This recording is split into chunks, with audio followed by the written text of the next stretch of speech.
Welcome to the Start 11 show. Everton play Leeds on Saturday at home at Goodison Park. This is a massive, massive game for Everton. If we don't win this, then Leeds go and get a manager and start picking up points, then it's going to be hard to see who can drop into the bottom three.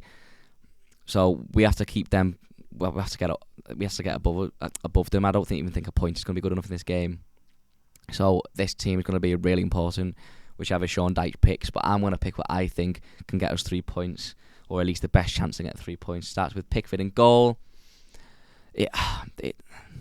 He's not been fantastic, to be honest, but we're not going to put Begovic or someone in there, are we? You're just not going to make that change. You're just going to stick with your goalkeeper. He's England's number one.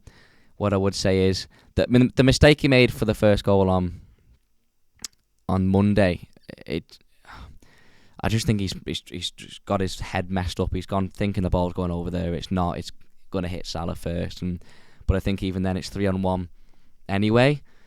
I think things building up to that goal could have been dealt with so much easier, in terms of like Mykolenko, McNeil walking back, or the shot or cross or pass, whatever that was, that he had. Coleman not getting a challenge in, or Idrissa Gana Gueye. So you could point fingers all over the pitch at for that goal. But for this game, he's got to be on it.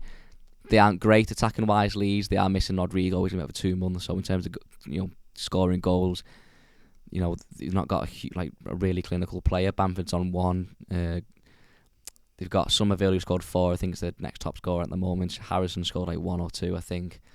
But he's got to be on it anyway, because, like we said before, Everton don't score a lot of goals, so we certainly can't be conceding any, really, because if we go 2 down, the odds are we're not going to come and win 3-2, are we? With the lack of quality in the team. So my full-back's Coleman, and I've got Godfrey at left-back.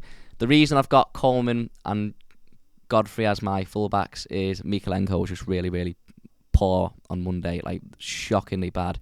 He doesn't get forward enough or anything attacking-wise, so if he can't defend, and he's going to be up against Somerville on the left-hand side, or the right-hand side for Leeds, so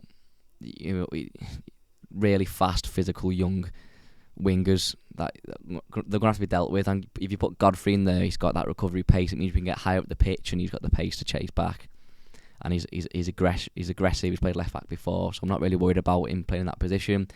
Yeah, you could play him at right back and have Mykolenko still left back if you wanted to. If you wanted to drop Coleman, but Patterson's back soon. Patterson's playing under 21 tomorrow. So why would you have Godfrey right back 1 week and then left back the next week? I'd just have Godfrey left back on Saturday and Coleman right back. I think Coleman, he had a poor game on Monday, but generally when he's asked to man mark quite a pacey winger, he normally does a good job and gets the better of him defensively. So I'm sticking with Coleman at right back for now. My centre backs, I've gone for Yerry Mina and Tarkowski. I've dropped Connor Cody. I think I quite like having a partnership, and I've liked Connor Cody. He's been good overall coming in. Great character, works hard. He's aggressive. He's a good leader, but I just think he needs to have a assist on the bench just for once, because sometimes you need that mentally as well. He's making quite a few mistakes recently, and I just think he needs that. I think having a player like Yerry Mina as well, it gives you that option to just give him a break, let him get his head rested, watch the game from the bench. And we've got Yerry Mina who can come in. He's a great character, dominates both areas. He's a monster. Numbers wise, he's not reliable, but if he was, he'd probably be at a top European team, because he's a great defender. But if he's fit, I'd play him next to Tarkowski, who himself hasn't been fantastic. I think he's been in the better form out of him and Connor Cody in terms of making mistakes, but he needs to keep a level head because it's a big game, and I think he got a bit frustrated on Monday, and it lets him down a bit at times. But yeah, Tarkowski is in pretty much every team for me this season. In the midfield, Idrissa Gana Gueye, Decore and Onana. I expected a lot better than from on Monday night. So, and they let me down, but I'm going to stick with them for Saturday. They've got quite a, not open, but you look at McKennie, Adams, Harrison, it's sort of not like a proper organised, disciplined midfield. I think we've got players who are probably better on the ball in terms of Idrissa Gana Gueye. Onan is more physical and with big box to box. Same with Decore. I think there's a lot more of energy in our midfield. So I look at that midfield and think, well, we should be winning that battle. But then again, I thought that about Monday, we didn't. So they've got to be on it. We're at home now, so we've got to get up the pitch, get at them, press. They're making mistakes, Leeds. They do look a bit nervous on the ball. Watching them against United, they made a couple of mistakes, which United got in behind.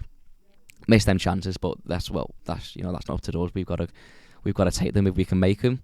So Decore and Onana are expecting a much better game. And Issagana Gay just be a bit more curving on the ball, because he can give away possession. His passing's great, but in terms of passing around the back, he gives possession away a bit too easily for me, and gets the ball nicked off him. On the left, I've got Demarai Gray. Same reason for last week. McNeil was crap on the derby. Good against Arsenal, crap in the derby. And I just think if McNeil's not got a Dominic Calvert-Lewin to get the ball into, I think he made like one cross, or tried to make one or two crosses against Liverpool, and just kept getting the ball nicked off him because he kept trying to take players on, which you can't do. I think if he's not getting a ball into a box, then is he going to score as a goal? Is he going to cut in on his right foot and get one in for 30 yards out? No. Is he creating loads? No. So I want to get Demarai Gray in. His pace gets you up the pitch quick. He runs at defenders, which is petrifying. And there's always the chance he can cut inside and score a goal. He's our top scorer this season. And we've got to find a way to score a goal. And I said this for the derby as well. That's the reason I have Gray in. I'm not like a massive Gray fan. I think he's very inconsistent and poor quite a lot of the time. But in terms of trying to find a goal out of something, Demarai Gray might be that that option. On the right, Iwobi has to create more for me. Has to get more involved in the final third. In terms of trying to get things moving and doing things, he was probably the best on Monday, but he just has to do more. Whether maybe the right wing doesn't suit him, maybe Townsend could come back in there when he's back fit. If we do get him back fit, that is, because he's been out for ages. Then maybe have a look at starting him. But for the moment, I'm going to stick with Iwobi. And up front, Ellis Sims. You've given him an hour now. They've been working with him. There's not enough games to be trying changing things and seeing if it works, and it doesn't work, and trying something else. You've chose to go with Sims for a derby. You've given him 60 minutes. Sit and work with him. Say, this is what you did wrong. This is what you're going to do better against Leeds. Just because in a few games he could come good. He could score a goal or two, and that might win us 3 points. It might win us 6 points, and that could keep us up. So I'm going to go with Ellis Sims. That's my team for the starting 11. If you agree, let me know. If you disagree, let me know, and that's fine. That's just my opinion. Not everyone's going to agree, but yeah, if you want more videos, including live daily exclusive videos, make sure you join us on Premiere. Make sure you like this video and subscribe to us on YouTube. Thanks for watching. See you later.